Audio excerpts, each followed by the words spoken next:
And we are live. My name is Reverend Paul, y'all. Let's go ahead and let's start this off with a prayer. A real prayer. And then we're going to have some fun and goof around for a bit and talk about simulated conflict and its benefits and values. O Holy Mother, Father God, Master Jesus and Mother Mary, bring your presence and your power, your light and your love to everyone who's hearing the sound of my voice, to everyone who tunes into this stream. May your shining super solar presence in every side of each person hearing this move forward, cut through all the darkness, identify all obstacles. May those obstacles be lifted and removed, Holy Master Jesus, from everyone who hears this. Help us to have fun, help us to have a good time, help us to learn some things, become better people, to focus more intensely on our work that we must do as souls in this dimension, to bring about a better world for ourselves, for our families, for our communities, for our countries. In your name this is done. In the name of the Creator, the Mediators, and the Holy Spirit. Amen. All right. Let's let the killing begin. Just kidding. Oh, we're going to be putting down the some Rebel Rebellion here on the Klosslands this morning. One of the faves of the channel, faux show. Woohoo! Gonna get my buds up on my chat here. Maybe other people would like to join in. We'll have to see who wants to get a piece of this. For people watching in the future, hello, hello. My name is Reverend Paul, and I have my own church. It's a 501c3, and that means it's a church for the IRS purposes and stuff like this. My focus as a minister is to get people thinking about what God really is, based on my my stories, that God is real. God's real for me. God can be real for anybody who really wants to take the trip, who wants to figure out how to do it. So anyway, my whole ministry is just about talking about that. I find that putting down a rebellion or two here and there on the side is nice. It's nice to break up the monotony of the evangelical message.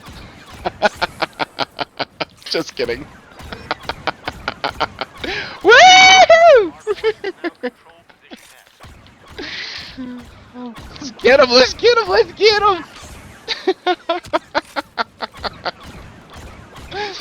Oh, my aim's all off this morning. It's too early. It's too early. Oh, what's up? What's up? Oh, look at those guys. They honed in on me.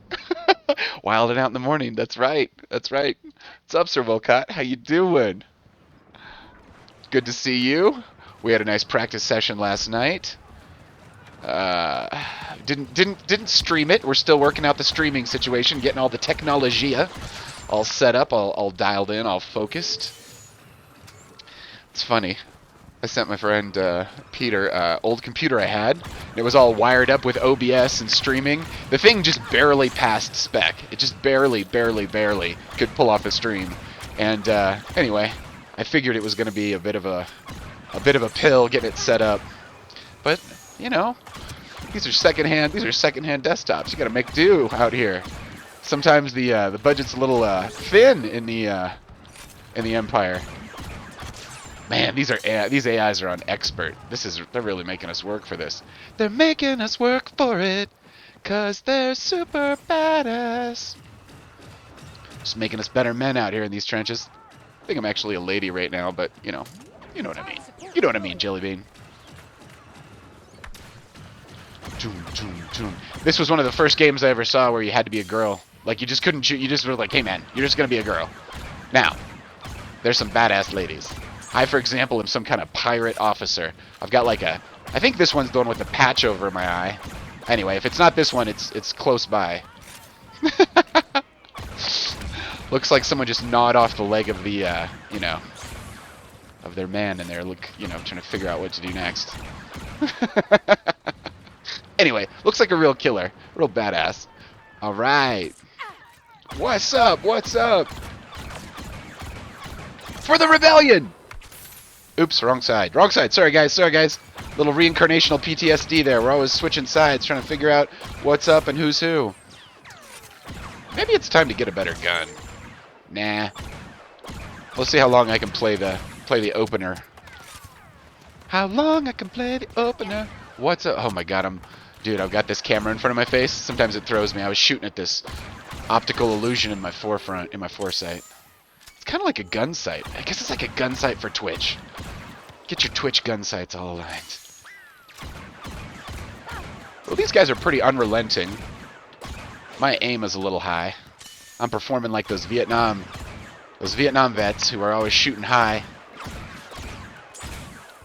Gotta remind myself. These guys kill babies. Stop hurting those kids, man. Stop hurting those kids over there. Just kidding. These are techniques to dehumanize my enemy, so that I'm a little less. Poor me. I get sentenced to reincarnation as a badass. All right, activate badassery. Targeting hostiles. Hey, hostiles. What's up, hostiles? How you doing, hostiles?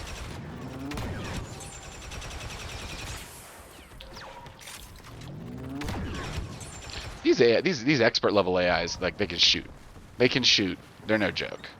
They're not even. They're doing great. Scanning soldier. Dude, I'm not even getting challenged up here. They're on the other side. They're on the other side of this thing. We're just chilling like villains? Chilling like villains? I can direct humans. Who should we go get? What should we go do? Hey guys, what about, you know what you do? You sick them on the one we don't own. 55-0. They might need one more dude on their side. Dude or dudette. Assessing targets! You know what? They're going for C. They're capturing Crash. Let's do it. Let's just go. Figuring out.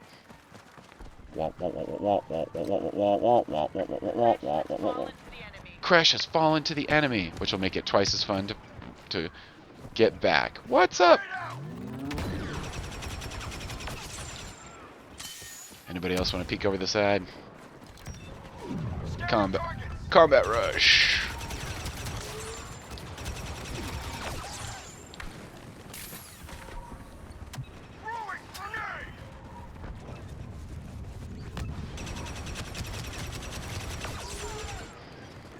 All right.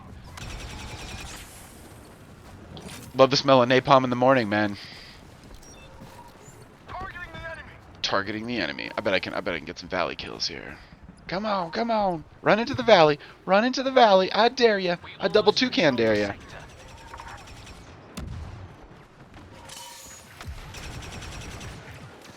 When I was a kid, I watched Sesame Street live. Not recordings, not YouTube. And that stuff was brought to you by the letter 2 and the, you know, the letter 2 and the number Y. See, it worked out really well. That educational television got me where I am today. See, it's contested, which means it's fun. It's fun when it's contested. Oh, look at all the people. People are like, dude, the stuff's blowing up on the top of that hill, man. We got problems up there. What's up, rebel scum? The resistance has secured position crash. Well, I am on position crash, so I've got something to say about this. You know what? I don't know how much I believe in. What? They're turning. Just so we're clear, they're using rocket launchers on civilians. Rocket launchers on civilians sounds like some pretty anti-Geneva Convention crap to me. I don't know. Maybe. But we're not on Earth, and there is no Geneva Convention in space. Which means that everybody's going to suffer when those first space wars come. Because people are going to do dirty tricks to air reconditioning systems, to gravity propulsional systems. There's going to be some nasty warfare, I got to tell you that. You know, a very nasty kind of warfare that's in full swing right now in the world. That would be the global media-based information war that we're all being. Anybody who's watching the internet, anyone who's in front of an algorithm or a feed, is going to be exposed to this. And Marshall McLuhan said that World War III would be fought between global superpowers. It would be an asymmetric war, meaning that one, like somebody has like nuclear armaments, nuclear weapons like the United States, and yet other countries who didn't have that would lean into the technology, and specifically the technology of connection, social media, to reach into their enemy's homeland and to mess their shit up. The resistance thought they'd go unnoticed. Makes sense. If you can't beat them on the battlefield, might as well beat them in the classroom. Capture the command posts and hold them. The resistance ends today. And that is why the world is a giant competition, my friends. You've got every country competing against each other. You've kind of got every family competing against each other. Sometimes families get together and they make a clan. I think that more of a decentralized, more modular kind of thing is going to win out in the long term. But I do think you need the family dynamics as part of it. But anyway, back to Marshall McLuhan. People were going to be conscripted into this war, and they weren't even going to know that it existed. They weren't even going to know it was around them. And that's what we have going on right now. We've got people who are being, fed state propaganda from the womb, and they repeat this propaganda, not knowing that it is such. I guess it's just take it easy on the enemy soldier day. This propaganda. Yeah. So, you've got some 10-year-old kid out there who's repeating your propaganda for you, and that is an info war. That is what's going on. That is what's happening. There will one day, if there's any justice in this universe, there will be some kind of prohibition against unleashing AI munitions on civilians. There isn't right now, though. Right now, we're in the wild west of this kind of informational warfare situation, and so, kids are being pulled into this stuff. Everybody's being pulled into this stuff, and anybody who falls for the trap. Here's the trap. Anybody who says don't love your neighbor. Anybody who says hate your neighbor. Anybody who says hate your neighbor wants you to be ineffective. Even if your neighbor is a problem for you, hating your neighbor is going to be the way to make that problem worse. You got to love your neighbor. It's only by loving the people who could potentially do you harm that you come to understand them, their motivations, their culture, their mindset, their entire frame of reference. What could be better for interacting with someone who potentially has a strong impact on your life than to understand who they are and what they want and how they work and all those kinds of things. This is not, oh, we're getting bombed over here. No Geneva Convention in space, baby. No Geneva Convention in space. Love to see that one on WikiLeaks. Dude, no one's captured C. What's going on? I don't understand how I don't understand how we don't have one capture of C. That's weird. All good. No Geneva Convention in space. Anyway, just think about that. If you are online right now, you are on a battlefield. What does it mean? What does it mean? And in warfare, you got to think about, if you're going to win a war, if you're a civilian in a war, and you want to be on the winning side, whatever that means, the people that win the war are the people with the moral high ground, the moral dimension. Said another way, the people who are right. So what's right in this digital world? What is the right thing? I don't think it's using computers to enslave people. I think the Butlerian jihad in Dune taught us that. If we let people come up with excellent algorithms that, can perfectly anticipate the maneuvers of their fellow man, unless they're some kind of enlightened super philosophers. If they're enlightened super philosophers, maybe they survive this shit, but they usually spend all their time dodging ads. What if there was just an awesome environment created by all of us where it wasn't cool to show children AI targeted marketing, blah blah blah, just anything that just jacks people up? What if it was a law that all this information online had to be organized more like a library, where if these companies want to be awesome, they can maybe categorize this information, but the cool thing about a library is that everybody has access to it. everybody in the community puts money in the pot. They open a library. You can read, 1 or 2 good books at a time. You can't read like 40 books at a time.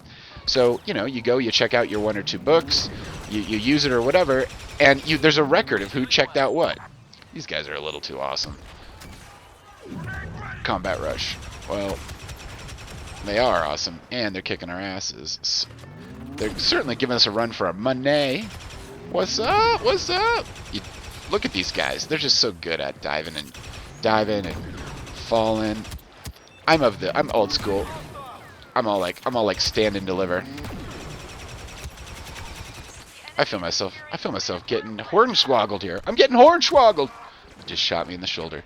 In the end, it was just a minor incursion to my left capace. They got me. In the end, it was something so small. They're bombing us out here. No Geneva Convention in space. Anyway, back in the Dizzy, when you had the fraternity known as the American Legion, the American Legion decided to teach young men how to get ready for warfare. They decided to teach them. It was Boy Scouts. Boy Scouts was like a way that you could essentially pull off a basic Red Dawn operation in your neighborhood if the enemy came over the hill. Now, what's cool is this gets young men thinking about their responsibility and position in society. Now, I don't know. I heard some people online say something the other day. It was kind of funny. I usually don't like to talk about the bots online that are trolling me, but in this case, these bots really had my number. And somebody was saying, "Hey man, what's really the difference between being a boy and a girl in America? Selective service is the difference. Every male in the United States is required to register for selective service on their 18th birthday, which means that if there's a war and we get into a conflict, that means you can be drafted and someone can require that you go and give your life for your country." That is some intense stuff, kittens. There are now, if it's a legit conflict, like in World War II, guys who didn't qualify to go and serve in World War II, there was a lot of suicides. People didn't feel like they could be real men if they couldn't do that service. It's really not until you get to Vietnam that Vietnam is kind of like the blip in American military history, where it's like all of a sudden you've got people spitting on soldiers when they come back, and it's not cool to have potentially sacrificed your life for something your country did. And that's because the United States lost the moral high ground in Vietnam by not having a real legit reason to be there, and by lying for 5 presidents in a row lied about the war in Vietnam and about how it was going. 5 of them. That's a lot. You know what? This mode is keeping me on my toes, but it's also taking up the time. Gotta focus on putting down the rebellion, not on my Vietnam critiques. So, yeah, we lost the moral high ground in Vietnam, which is why no matter how many bombs you drop, or no matter how many bullets you embed into your enemy. Oh, this is my eye patch wearing lady. No matter how much you do this, you lose.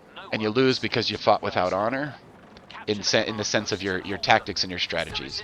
And I'm talking a la like napalm and the asymmetric nature of the warfare in Vietnam, like aerial bombardments on villages.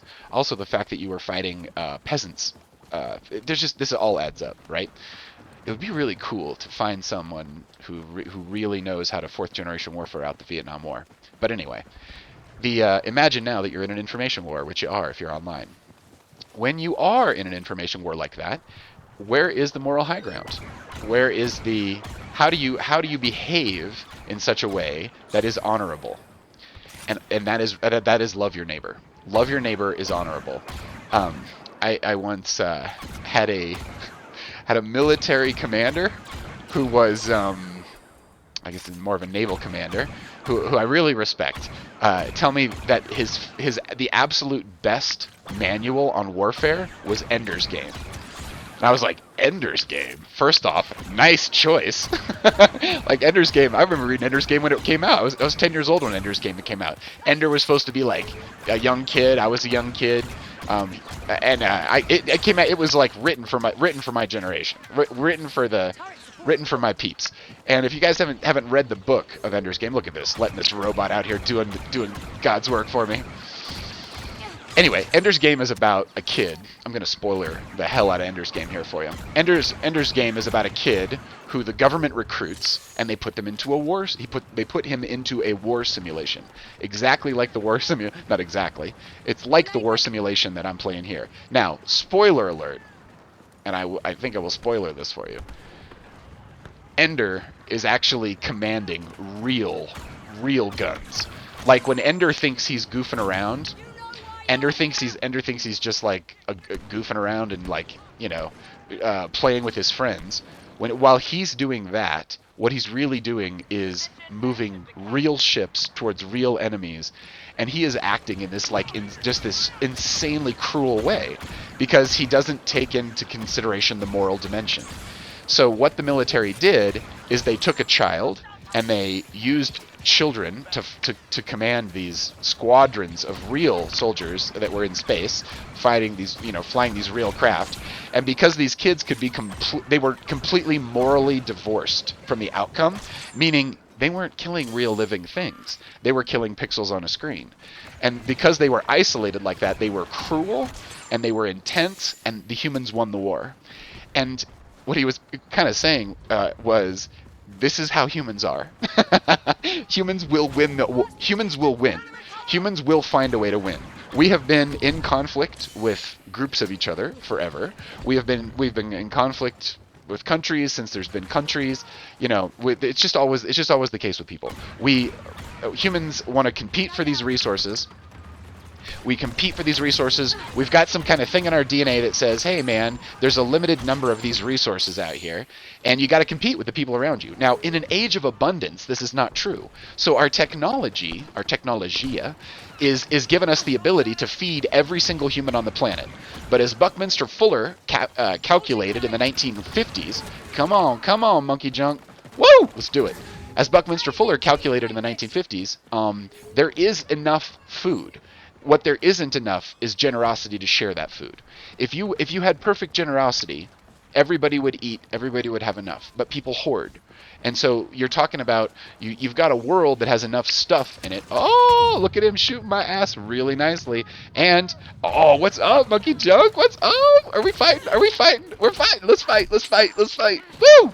And you die. You die by my awesome female hands. Tell that to your reincarnated self. Plus, that guy looked like a troglodyte. That guy was like super ugly. Like, not even awesome.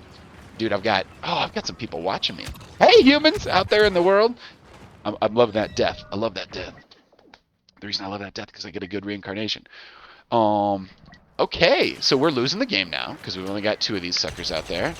I can't believe it. This is the highest number of humans I've ever had watching me. I think it has to do with the multi-channel approach.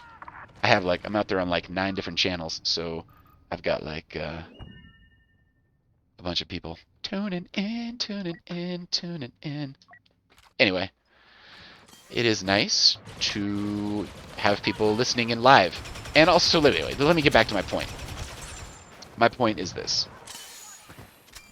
In that Ender's Game scenario, the military grokked that they were going to die as a species unless they turn these kids into these soldiers. Child soldiers. It's ugly, it was nasty, but it won the war. And it betrayed this very just fundamental thing that humans have in them at a fundamental level, a level you don't have to teach them, competition. So don't trust anyone who tells you don't compete. Don't trust that. You are designed to compete. Now, how should you compete? Constructively, productively. You should compete in a way that I'm channeling my own inner Jordan Peterson here, in a way that doesn't reduce resources for your tribe. So if you can compete in a way where you're not actually taking a person off the table, that means that you get better at warfare, you get better at competition, and that works. That comes in handy when you get into a real competition.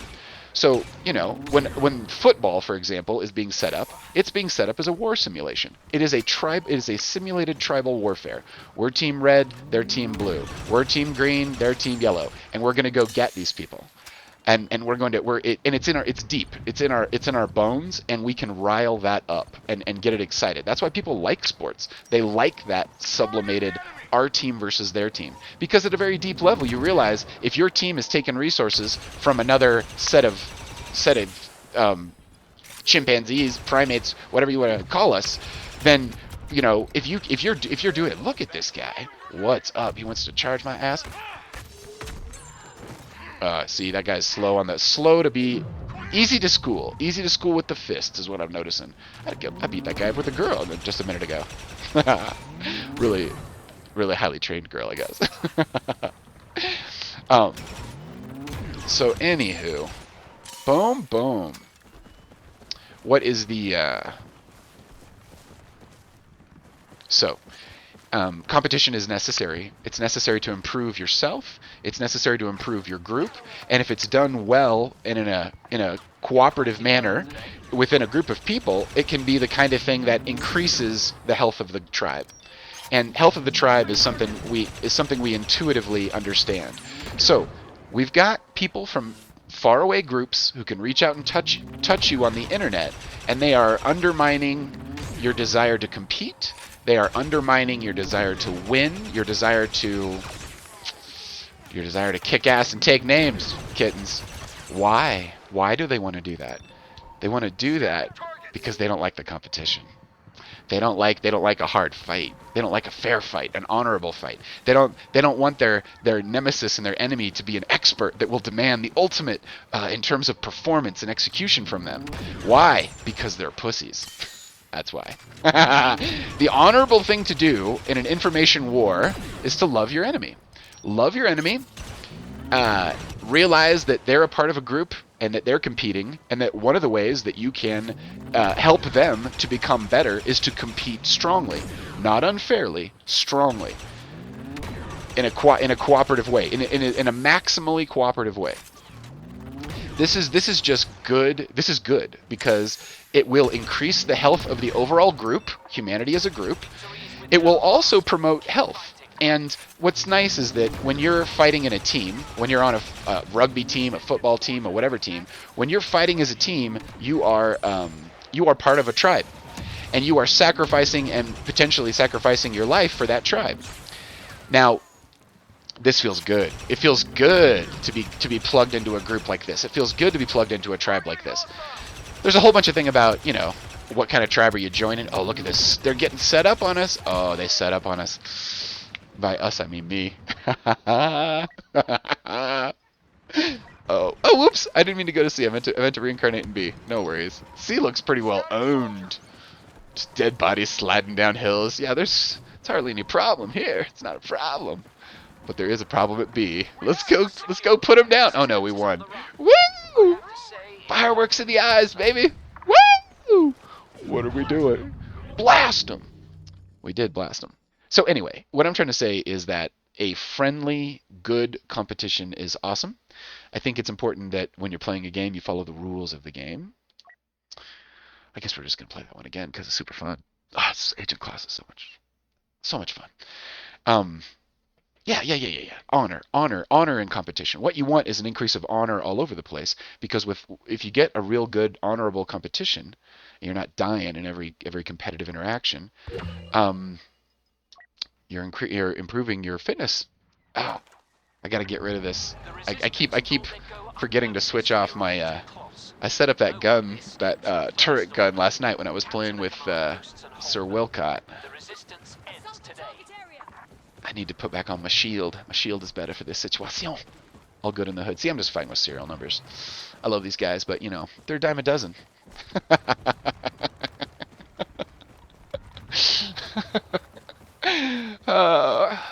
So anyway, InfoWar, you're in competition, take the high ground. What do? You love your enemy. Loving your enemy means that you know them. That you know them and you get to know them. Also, there's this misunderstanding about warfare right now that somehow the only kind of warfare is the warfare where you destroy everything. Everybody should go back and study a little Alexander the Great, because Alexander the Great did not burn every city that he conquered to the ground. He was the greatest conqueror ever You know what? I've got this. I've got this turret. Let's just use this turret. He was the greatest conqueror of lands and territory ever. Alexander the Great. I believe that's true. Hope that's true. Did Napoleon beat him?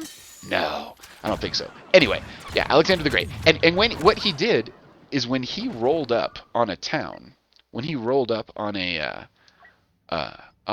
area, he gave him a chance to surrender to their terms. And it wasn't about burning down their society and like completely destroying them. It was about convincing them that Alexander's army was so goddamn disciplined and honorable that if they gave him any trouble, they would burn down the place. And occasionally he had to do that. Like, it was extremely rare. I'm trying to remember the historical example, but it fails me at the moment. I'm just letting that other guy go, which is a terrible idea. Let me just get this done. Anyway, he'd roll up on a town and he'd get them. They wouldn't. It's not even that they would surrender. They would just capitulate. It would be more like, yeah, you guys are definitely stronger. You've got this army out here, and okay, what are we doing? And then they made some agreements, and many times this was a positive thing. You could think of this as commerce and building.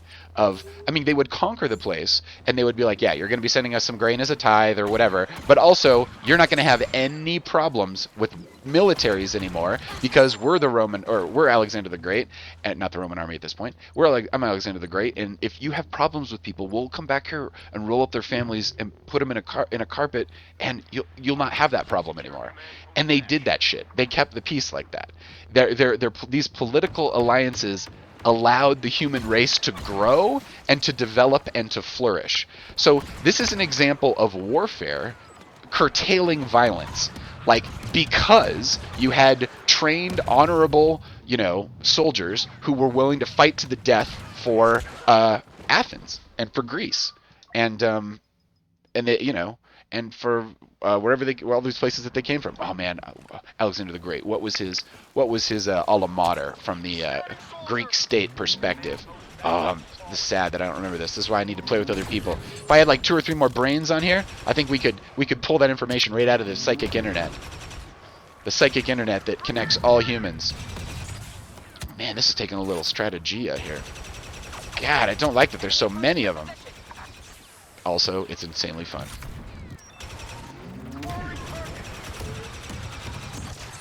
I need these guys to be less alive right now.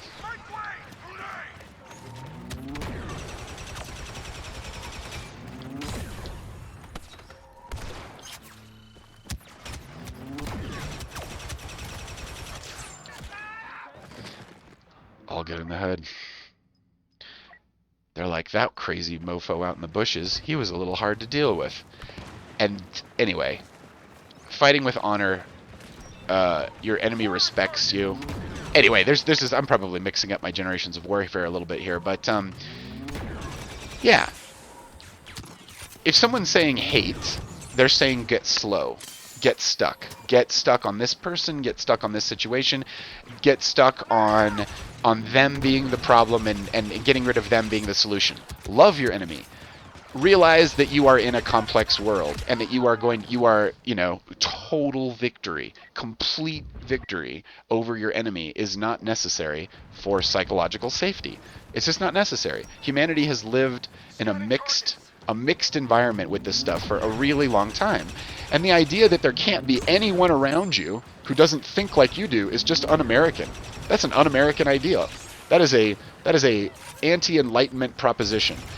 If the Enlightenment is all about people sharing ideas, scientific method, the printing press, and getting those ideas out there, and out there in the world, if that's what it's about, then you gotta tolerate people looking at things differently than you, even when you're 100% right about what's going on. Society is a balance. It's a balance of a lot of different things, and it's a balance of the people. It's a balance of the people and who can get what done. So if it's about hate your neighbor, you aren't going to be getting a lot done compared to love your neighbor. Love your neighbor and love your enemy is gonna make you smooth. It's gonna make you fast. It's gonna make you able to change. It's gonna make you agile. And because you're seeing your enemy as a potential source of resource, and that's what they can be. That would be the right way to think about competition. A good football team, wants to fight a good football enemy. Why? So that they have to get better. Do they want to just be the best, the best, the best all the time, no competition? That's no what there's that is not as fun. That is not as interesting. And honestly, if you're all about becoming the best footballer ever, then you want that competition. You want that drive. Anyway, this can happen in every part of your life. This can happen at work. This can happen. Geez, I guess it can happen in a family in a certain way. It's obviously it's better when you are really actively loving your neighbor. And I had a I had a minister who made an insanely strong impact on me when I was a young man. He was a unity minister. His name was what was his name? Can't remember his name. He was at Unity Church of Overland Park when I was listening to him preach one time, and he was like, "Hey, so if you actually do that thing, you love your enemy. Do you have any enemies? Because if you are actively loving a person, keep your friends close, your enemies closer. If you are actively loving the person who you are in competition with, and trying to figure out what's the resource share situation, not the resource, complete world domination, you're in a position to be a lot happier. Because it's really difficult to win the moral dimension of any conflict when you're not when you're like scorched earth. Scorched earth is like just kill your enemy, raise their family, raise their being, tear it all down. It'd be very interesting to think about this in regards to the conflict on the Mongols. And just the forming of the Chinese situation, the Chinese part of the world. I wonder how that fits in, because they raise the fuck out of shit. Anyway, they also did not have the Enlightenment. They also didn't have technology and scientific method, and they didn't have the kind of society that we have. And I think that if you roll it back to just that, I think what you're going to get is you're going to get a loss of the good shit. This is ridiculous. Why am I behind my enemy so well? That isn't even fair.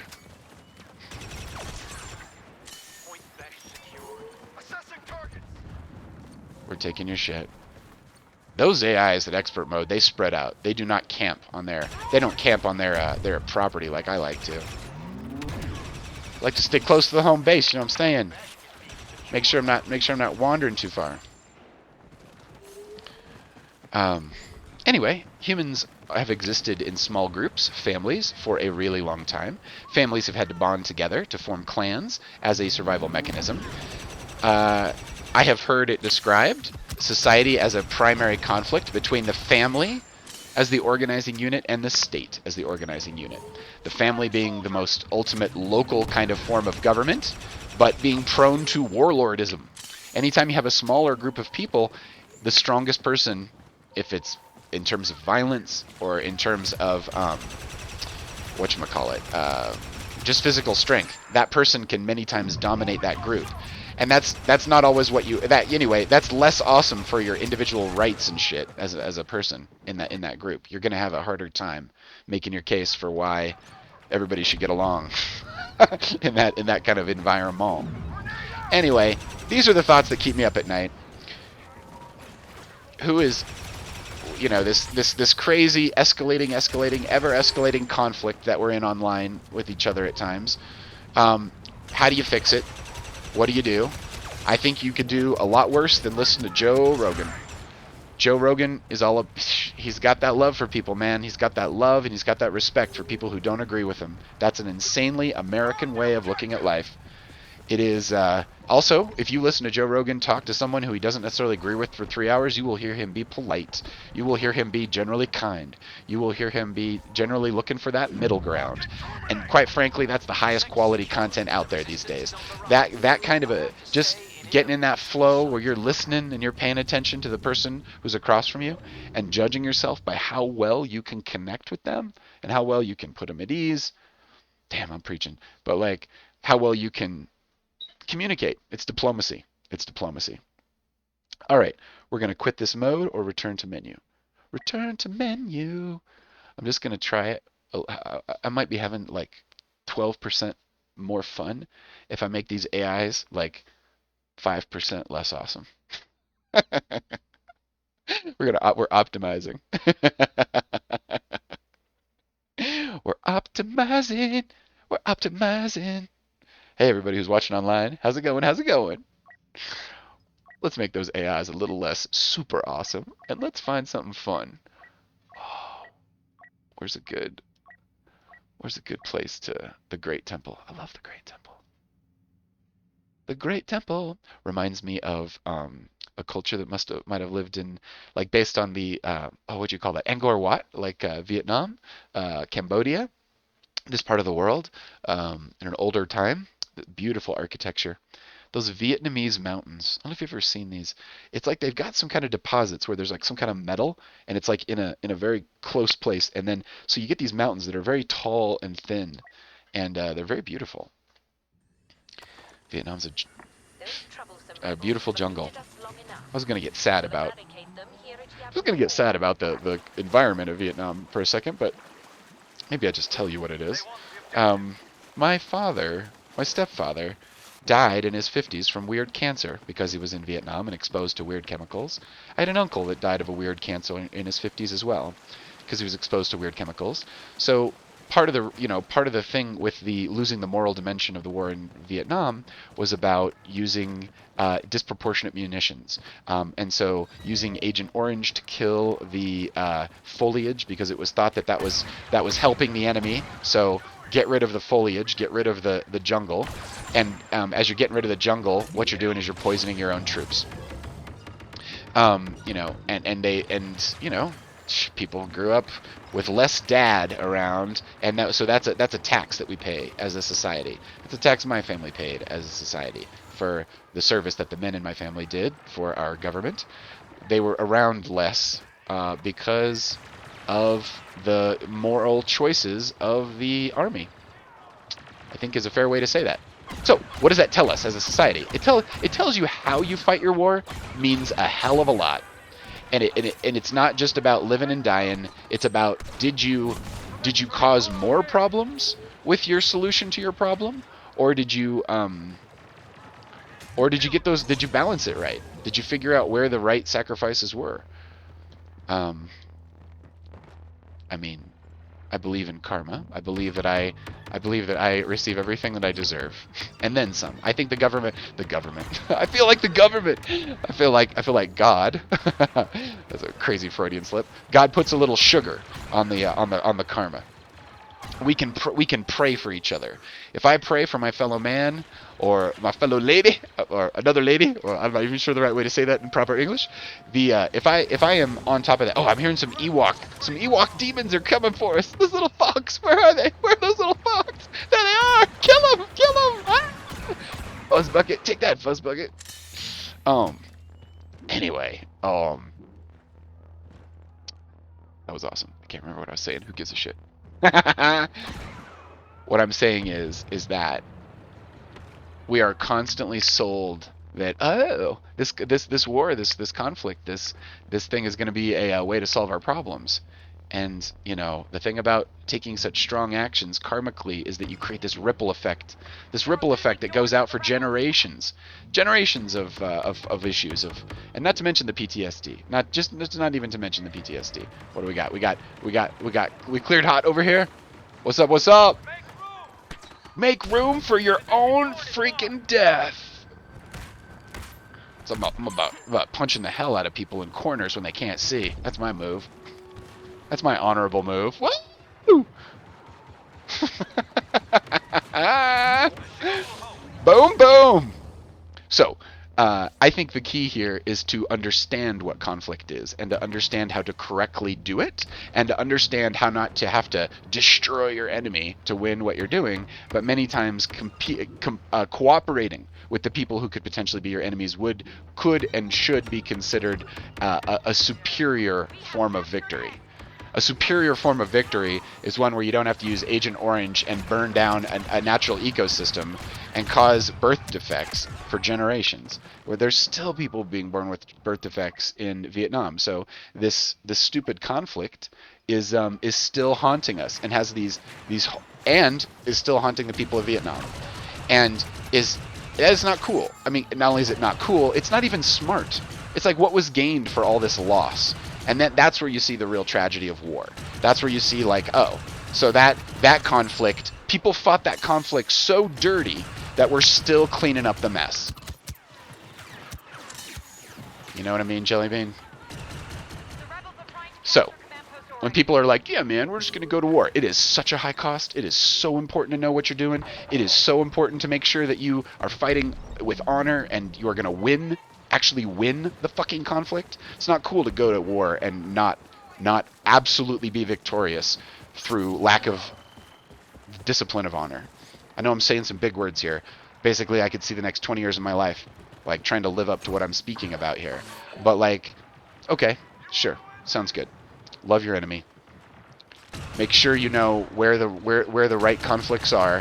Be smart about when you're in conflict and when you're not. Maybe be conscious about your alliances. Consciously develop them. Be what's the thing? Diplomatic. Figure out what the other person needs. Figure out how you can get the other person what they need, and sort of have understand the what am I trying to say here? Understand the full ramifications of giving them what they need. You don't want to give your enemy something that's gonna fuck you up later. Or you don't want to lose the long game. That's super dumb. What you want to do is understand what the long game is and be playing that too. Yeah. And in general, I think we all win as a human race when we become more constructive with our competition. Also, we play by the rules, and the reason why you have rules is because you're gonna need to figure out. You want rules because you don't just want unrestricted scorch the earth warfare. You don't want that. You don't. That's not gonna work for like a dozen reasons. But mainly because it's gonna fuck up your people. You're not really gonna get away with that. Karma is a real thing. Karma is a real principle in the world, and you're not gonna get away with it. It might look like you're getting away with it, but you're not really getting away with it. And a lot of the military-industrial complex situation is all about not telling somebody what the real cost of conflict is. Not really. You know what? Nice shot, dude. That was a little fitting end to my little reign of terror. Also, don't have to be so damn heavy so early in the morning. What's up? We're gonna have some fun here. I probably have to find some other thinkers who are aligned with what I'm. Oh, killing the indigenous in the face, no less. I wonder if I could take that Ewok as a pelt. Can I make a hat out of that Ewok? Is that allowable under the Geneva Convention of Ewok warfare? See, so rather than people getting horrified at someone saying something like that, which is fucking horrible, let's have fun. Let's make it a game to figure out what the best cooperative rule play is or could be. I mean, look at what I'm in right now. I am in this world I'm in is a harmony of rules. It's a harmony of algorithms. This is how the light works. This is how the sound works. This is how this gun works. This is how that character works.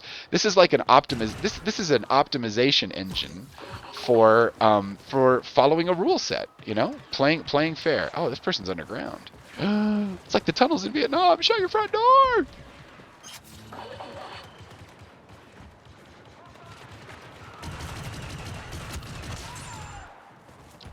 The tunnels in Vietnam, whereas the technique, the Viet Cong were very poor. They didn't have the the dollars that we were spending on the Vietnam War from the American side.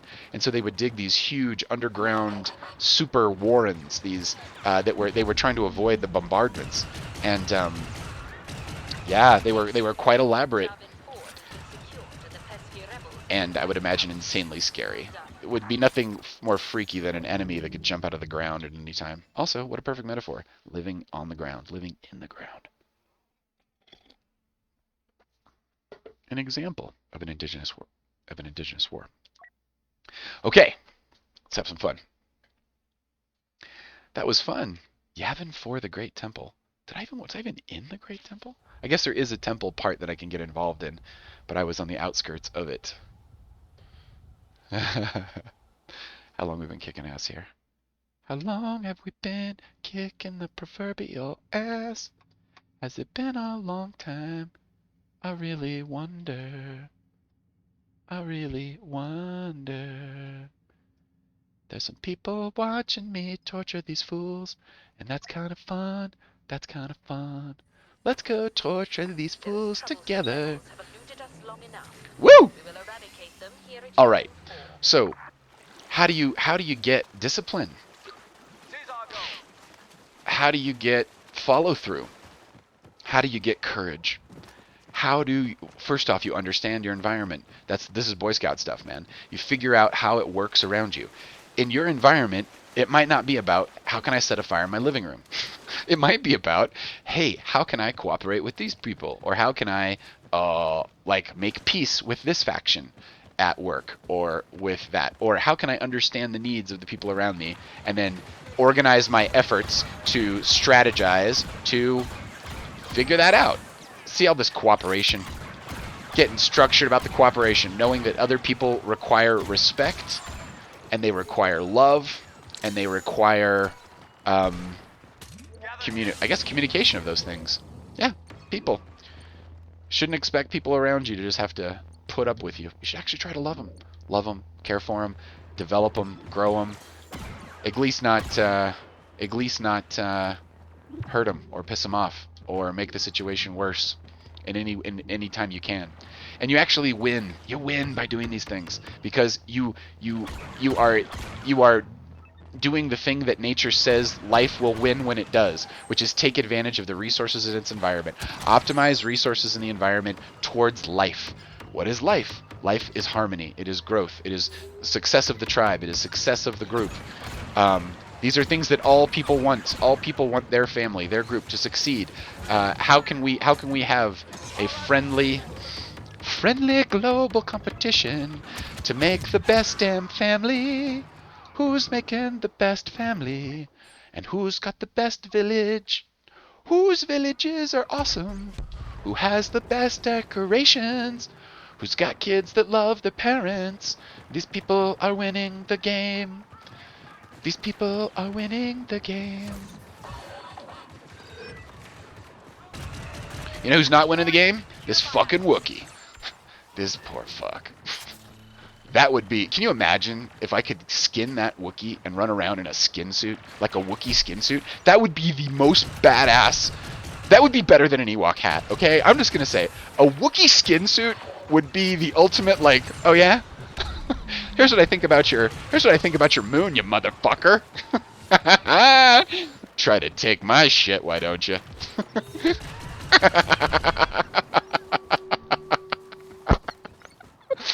Woo! What's up? What's up? Oh my gosh, I love this level of AI. They just stand there and let you punch them in the face. It's kind of fun. It's kind of fun. We will soon command the entire sector. We will soon command the entire sector, right up until the point where Paul increases the intelligence of the enemy. Which, okay, I'm loving this, but it's getting a little dull. It's getting a little dull. However, so you gotta tweak those rules. Gotta turn up that heat. Gotta loop that loop, baby. Gotta make it more fun. Gotta make a greater challenge. Increase the slider. Increase the slider. Increase the slider. Can I talk for a second about getting old? I'm in my 40s. I'm an old man. I'm I'm an old man. I'm an old man in my view of things. I've seen when you, I think it's just a function of how much life you've seen. I don't know, maybe there's a biological level to it. Maybe they could give me some kind of super drug and I would be like, oh my God, I'm 20 for life. I'm going to always grow. I'm going to always grow. But maybe, yeah, it's probably something related to the body too. But you, there is a natural tendency to want to stop pushing that slider higher. You ever seen the movies about like a teacher who goes into like an inner city school, and then they start teaching, and it like, all their old techniques and all their old tricks doesn't work, and so they have to like, really figure out the kids, love your enemy, pull an Ender's Game on your enemy, and oh, the students are my enemy, oh, or they're my, if I can figure out a way to love them, I can figure out what they value, and I can figure out how to teach them in a way that like makes sense, right? This is kind of the this is not a dissimilar story. It's always growth. It's always growth for the teacher, right? The teacher grows by opening up to that. Boom!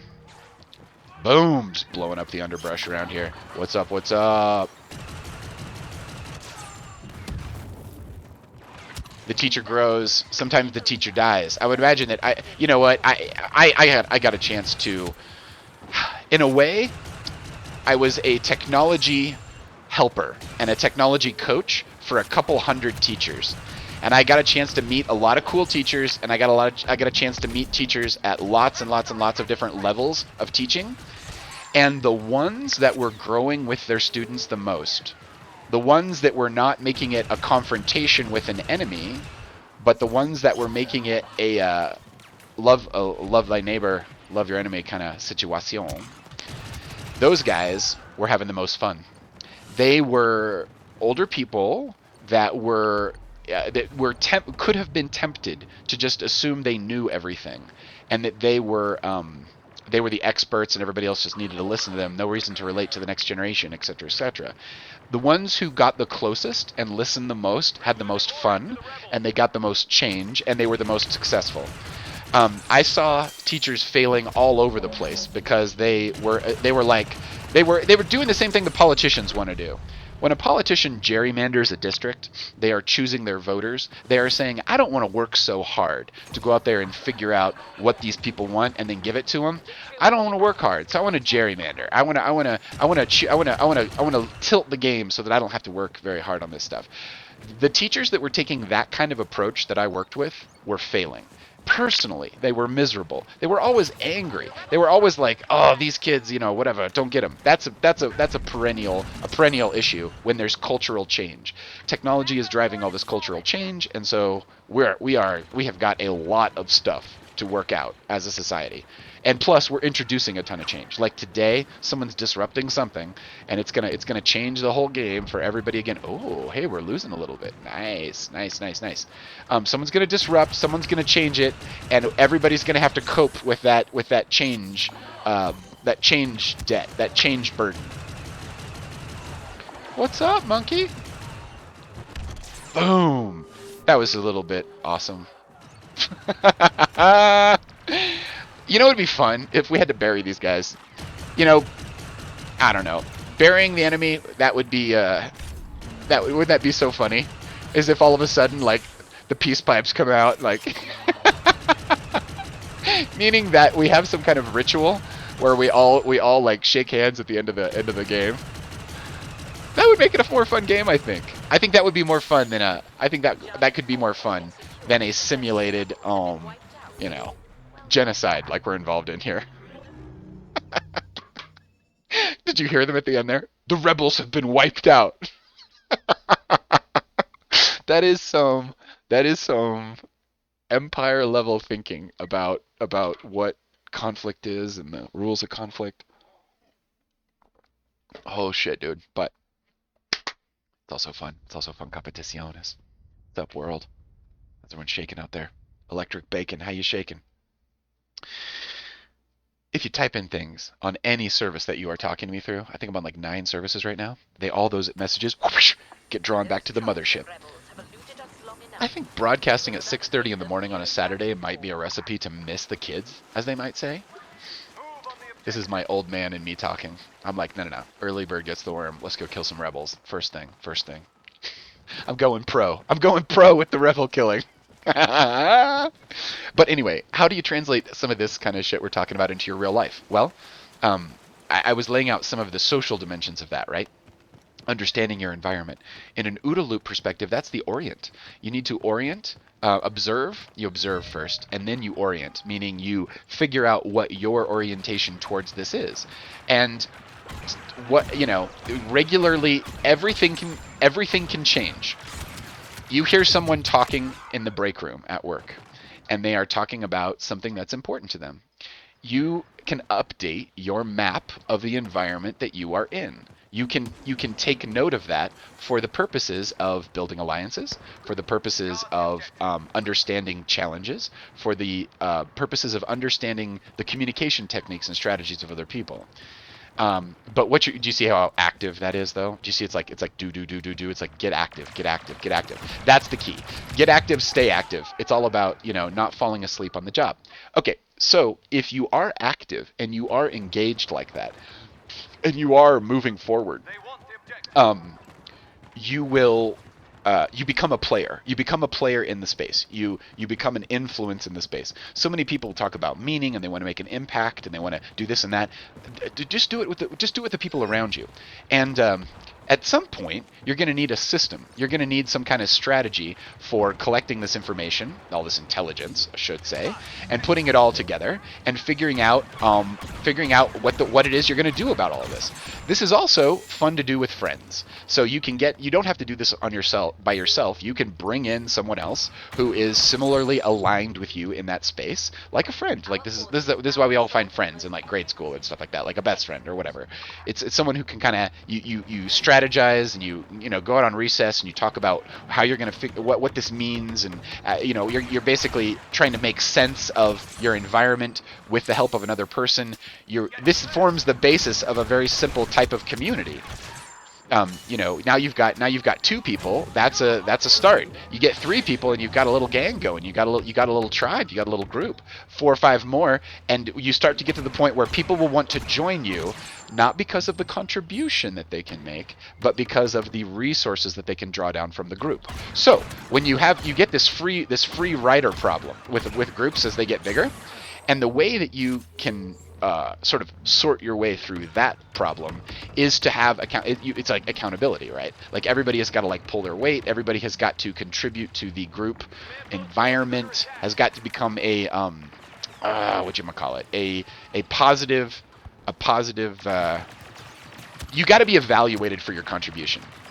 You've got to be evaluated for your contribution, and you've got to go through a process where the team says, you know what? We value that person because they did this for us, and that made us successful here. You have to do this because you essentially need to police for the free rider problem in a group.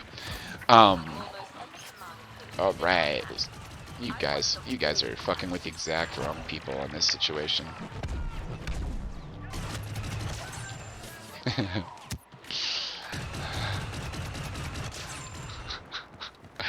Oh dear Lord.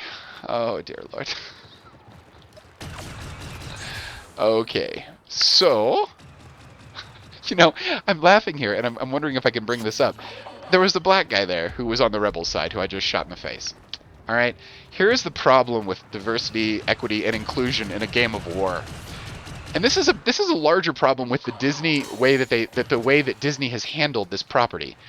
If there is a black person in the game, that's cool as shit. That means that if I'm on the other side, it's my job to shoot that person.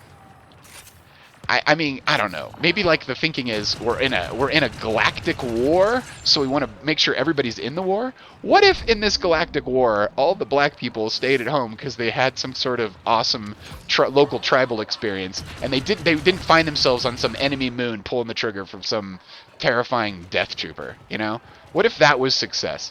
I'm not sure what we're saying when we say that everybody's got to be on this battlefield. Hey, what's up, little fellow? How are you doing? Do you want some treats?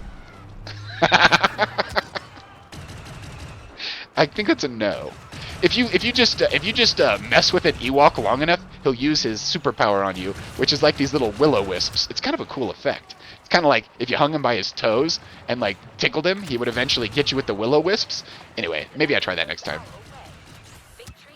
What's up? Oh, he's gonna get this one. He's gonna get this one. No, he's not, because he's fucking behind me. What did you just do, dude? What did you just do? That was not an expert AI. That was a mistake. But it was fun.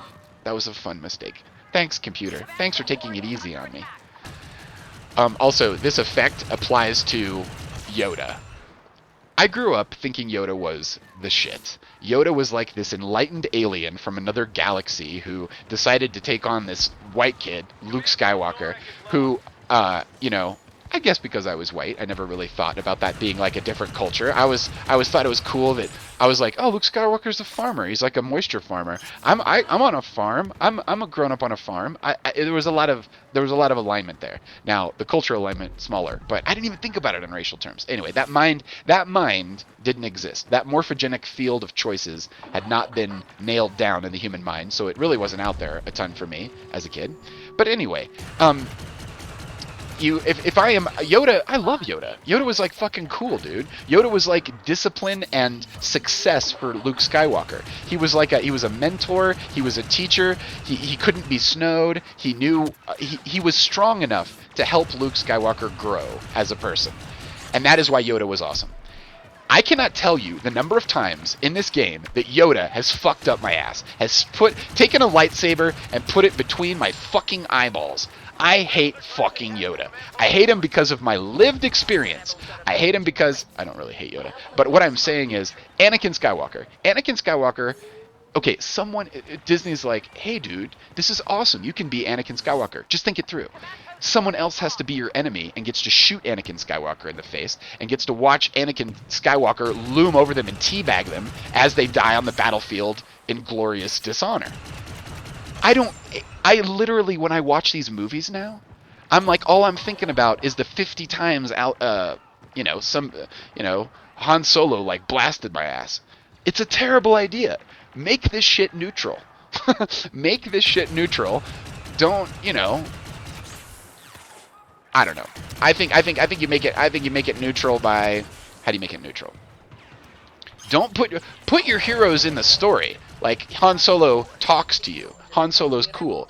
But don't put Han Solo in a position where he's pulling the trigger on your dumb ass.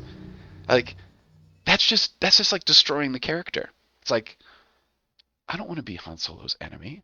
You're supposed to want to ride on the Millennium Falcon. You're supposed to want to get involved.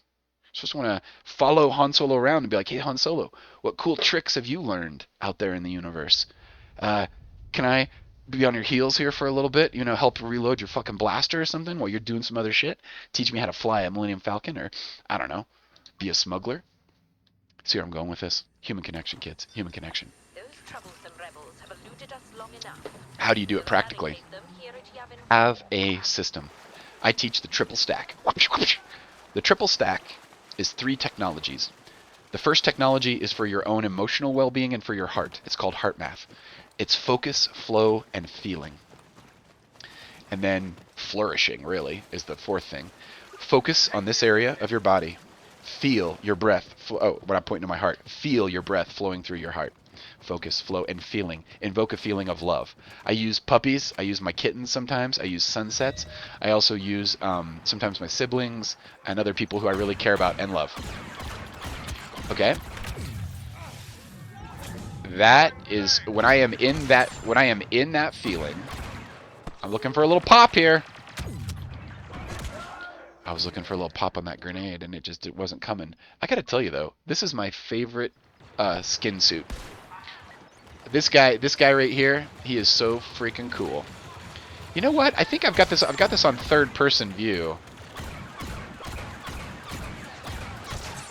Whatever. This is fun. Fun enough. I think I've got a view I can put this in where I don't have to What's up? We shooting over here? We shooting over here? We shooting over here? What are we shooting? What are we shooting, buddy? What are we shooting? I wish I could say that was a person. It's not. It's an AI. It's an AI acting dumb. You put them on normal and they start counting the number of laces on their boots at the wrong fucking time. You know what I'm gonna do? I'm gonna set up in this swamp right here while we contest this command post. Who are we contesting it from? From him. What's up?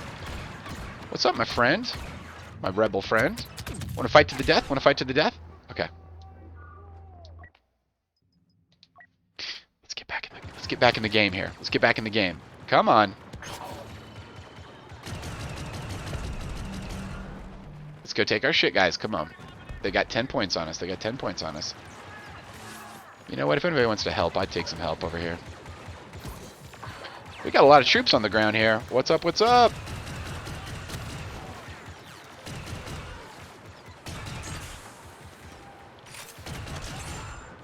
Okay, so that's the first stack. Heart math. Focus, flow, and feeling. Focus on the love. Also, 5-second breath loop. Just basically try to breathe in deeper and slower. And about 5.5 seconds is about the optimal time to do that, according to the science. So that's the first level. What's the second level? Getting things done. David Allen. David Allen wrote a book called Getting Things Done, came out in the early 2000s, was pretty much a global movement in terms of productivity. It's an awesome, awesome, awesome system. I've been using it for 2 decades, and it works really well. That is level 2. Level 2 lets you get your shit together on a personal level. It makes sure that you are focusing in any free moment that you have on the most important things. And you are doing what Stephen Pressfield said in his book, The War of Art. You are going pro. You're going pro by focusing on the most important shit and not letting yourself become distracted. Learning to understand the distractive force in the universe and act against it with your creativity. Be a creative person. When you're acting from the source, I call that to choreo. When you're acting from the source, when you've got activity and action, and it's coming from your core, and you're being directed from your inspirations from your heart, that means you are creating the art or the craft of the heart. And that is to choreo. Choreo is a word that means that. So those first 2 levels get you some choreo. Now, it's fun to do shit with friends. And so you're going to need level 3 eventually. Level 3 is called Scrum. And level 3 is Scrum is open source, and it is the interpersonal protocol that you can use to get pretty much anything you need done. It takes practice. You gotta, but anybody can learn it. If you go to scrumalliance.org, they've got a lot of good free training videos, and if you turn this off right now and in 45 minutes you could come back and have a good idea what Scrum is. So, how do you put all this together? What is all this? What is this? What am I talking about here? What's going on, monkey junk? What we're talking about here is the ability to have discipline and be honorable. You can only be honorable in this world if you're on purpose. If you get off purpose, you start doing the weirdest fucking shit. Case in point, Vietnam. No reason to be there, no real way to do it, so what happens? People get bloodthirsty, and they're like, burn the forest! Kill them all! We've still got people with birth defects being born in Vietnam. It's a tragedy. It is not a victory of any kind.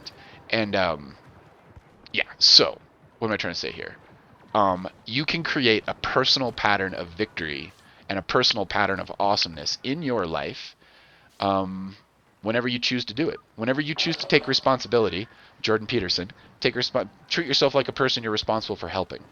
Do that for yourself, and you may have the opportunity to do it for the people around you. And again, I just want to say, kind of closing out this thought, it's important that everybody around you, even the people you're in conflict with, know that you love them and that you respect them, and that you would meet them halfway on things, and that you are reasonable. And it's incumbent upon every member of a team to contribute to the esprit de corps, to contribute to it's not okay to just take from a team. You got to do something that's impressive. You got to do something that's awesome in front of your team, or in front of the people who you are working with, to show them that you are in it, that you care, and that it is cool, and that you've got their backs. Mostly what I'm trying to say here is you're demonstrating your familial or family-like connection to the... Dude, we're dominating this space. This is fun as shit. But also, I'm going to turn these guys up. What are we talking about here? You out here in these bushes? You out here in these bushes? Kicking ass? Taking names? You going to kill me? Am I going to kill you? What's going to happen here? Ben Astor, you fought bravely. His name was Ben Astor. His name was Ben Astor. His name was Ben Astor. Okay, Ben is a Hebrew word that means son of, and Astor is star. So that was Son of Star. That was at the other end of my barrel. Nice to meet you, Ben Astor. I'll see you in your reincarnated self. Is this you? Did you come back as a different person who looks like a fish? Or... And it's victory! We're ending on a high note, cats and kittens. Let's go ahead and call it a dizzy, and let's end with a prayer. O Holy Mother, Father God, Master Jesus and Mother Mary, bring your heart and your mind, your spirit, your well-being, every part of you, Holy Mother, Father God, bring it into this space, bring it into these electrical connections between me and all these people in the future. God, reach right into the hearts and the minds of everybody hearing this and open up that one true and total spirit within them, you within them. Show yourself to everyone who can hear my voice. Reveal yourself in amazing and miraculous ways to people. Put the light back in people's eyes. May their spirits and their souls be whole. May their homes be safe. May their workspaces and their personal environments be clear of any darkness, of any clutter, of any disorganization. And may they be focused on serving and giving and loving the people around them. May their hearts feel seen and understood and filled with your grace and your love and your help and your assistance as you move through their lives. We ask that all forms of assistance and protection be with all people, that angels stream forward, God, from your heart, from your infinite creative imagination, to be with us in this world, to help us through our days. In your name this is done. In the name of the Creator, the mediators, and the Holy Spirit. Amen. Love you. Have a great day. Get some shit done.